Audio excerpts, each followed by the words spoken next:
Chapter 11. They all sat at the table and his Aunt May helped to distribute the plates. Before that, Peter had changed from his wet clothes, again, but this time he made sure to put on something a bit nicer than the sweatshirt that he had been wearing previously. He wanted to make a better impression now and try to wipe away the memory of that whole fiasco from Mary Jane's mind. In the meantime, his Aunt May had gotten another water bottle for Mary Jane herself because apparently Peter was no longer trusted with the task. Strange that his super strength acted up now when Peter had such tremendous control of it for months. It was as though his infatuation with Mary Jane had caused him to revert back to those first few months after he had gotten his powers.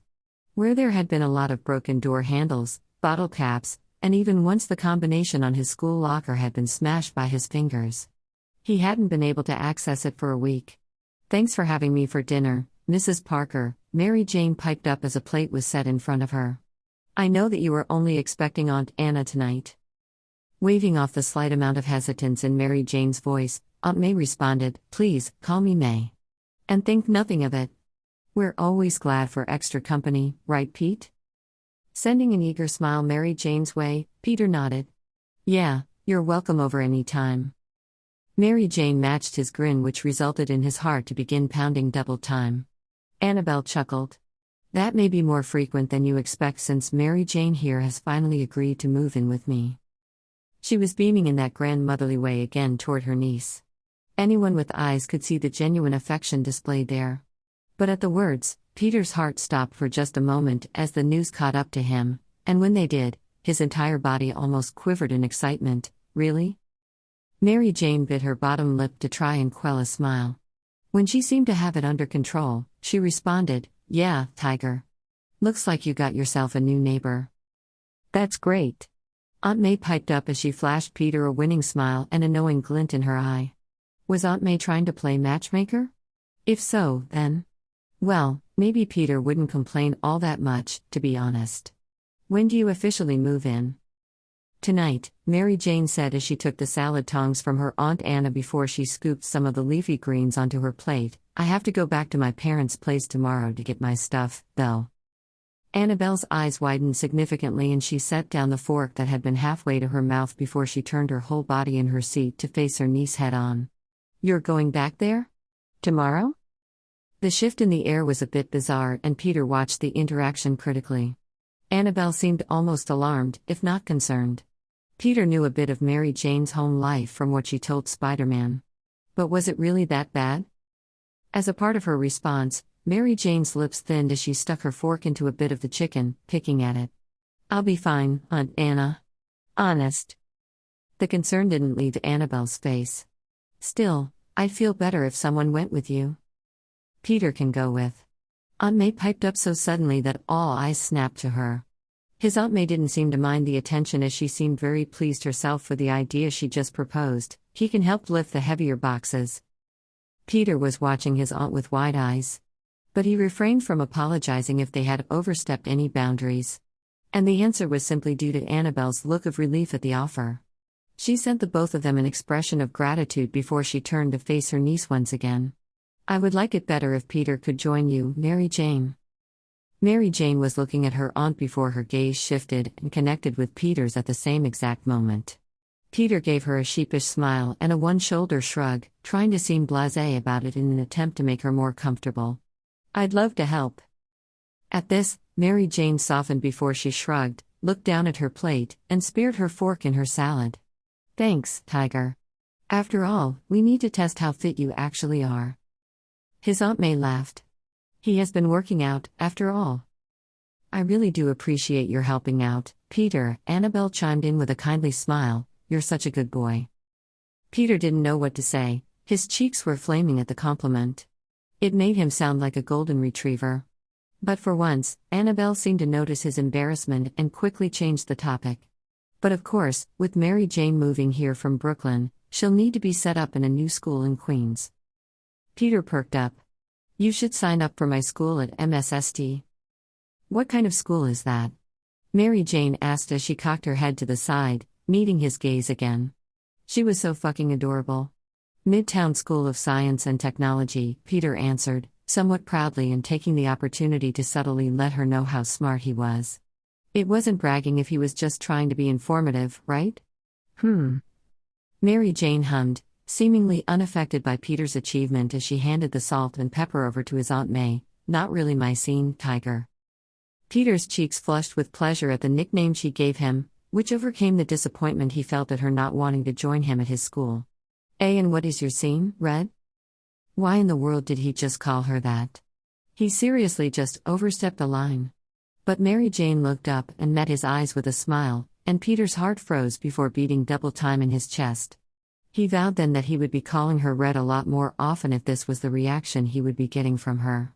The theatrics and arts, my dear Mr. Parker, Mary Jane expressed dramatically in an overly posh, British accent before she flashed him a gorgeous, wide grin. Aunt May shot a very impressed look at Peter. Peter sighed begrudgingly, shoulders drooping, before he gave her a smile of defeat. I gotta say, that seems to suit you way better than being surrounded by a bunch of science nerds.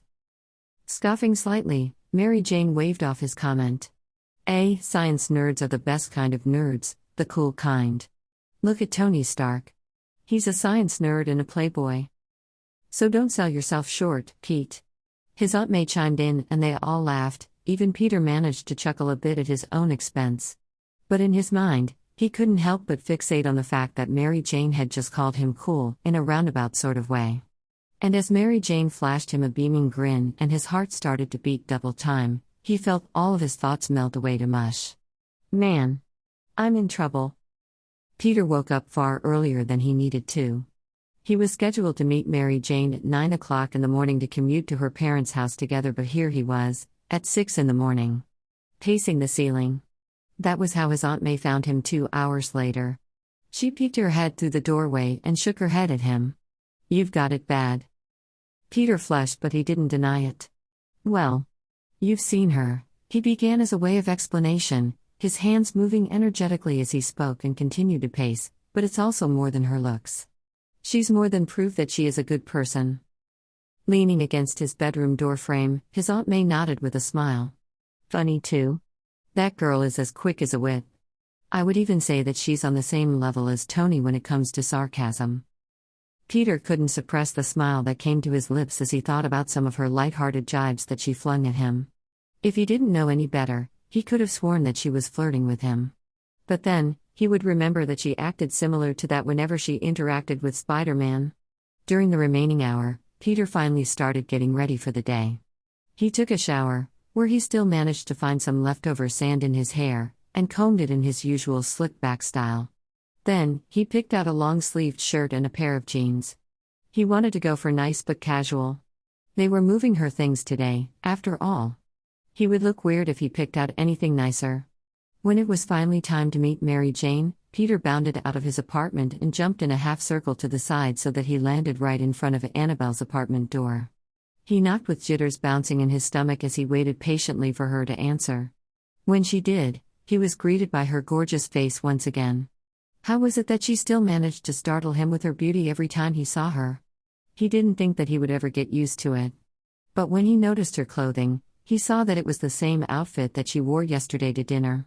She saw his notice and actually blushed. I didn't come with any of my stuff from my parents' house.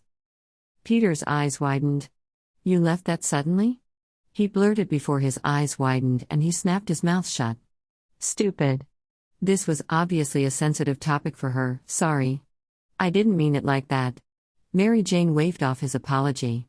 No worries, Tiger. It's all in the past. I'm finally moving on with my life. You ready to go? Peter nodded and together they made it to the stairwell, knowing that the elevator was much too slow. When they made it to the lobby, Mary Jane spoke up again, suddenly flourishing an envelope he hadn't noticed before. Speaking of moving on with my life, I need to drop off my application for school at the mailbox. As she said this, she made her way over to the outgoing mailbox that was by the reception desk. Peter watched her go with wide eyes, and when she came back he flashed her an excited smile. So you decided already? That's great. What school? Nodding, Mary Jane tucked her hair behind her ears. Peter got the door open for her and she passed through with a smile of thanks flashed in his direction. Peter's knees may have gotten just a bit weak. Rosalind's Art Academy. It's an art school that happens to have a great theater program and some connections to Broadway, Mary Jane gushed as they started walking down the street toward the subway, and it's right down the street from your school. This perked Peter up. Wait, really? Mary Jane nodded, looking amused by his eager reaction. So what do you say, Tiger? Will you eat off-campus lunch with me? So I know that I have at least one person to sit with on my first day? Before she even finished speaking, Peter eagerly agreed by nodding, before bantering, Are you saying I'm your first choice and a lunch partner, or that I'm just your backup? Mary Jane snorted before she shoved his shoulder playfully. Peter had to force himself to stumble sideways somewhat as a result from her onslaught. Both, obviously. You'll always be my backup, Tiger. You're the Watson to my Sherlock. But you're already a Watson, Miss Watson. So, shouldn't I be Sherlock? Mary Jane laughed. No offense, Tiger, but you're most definitely not a Sherlock.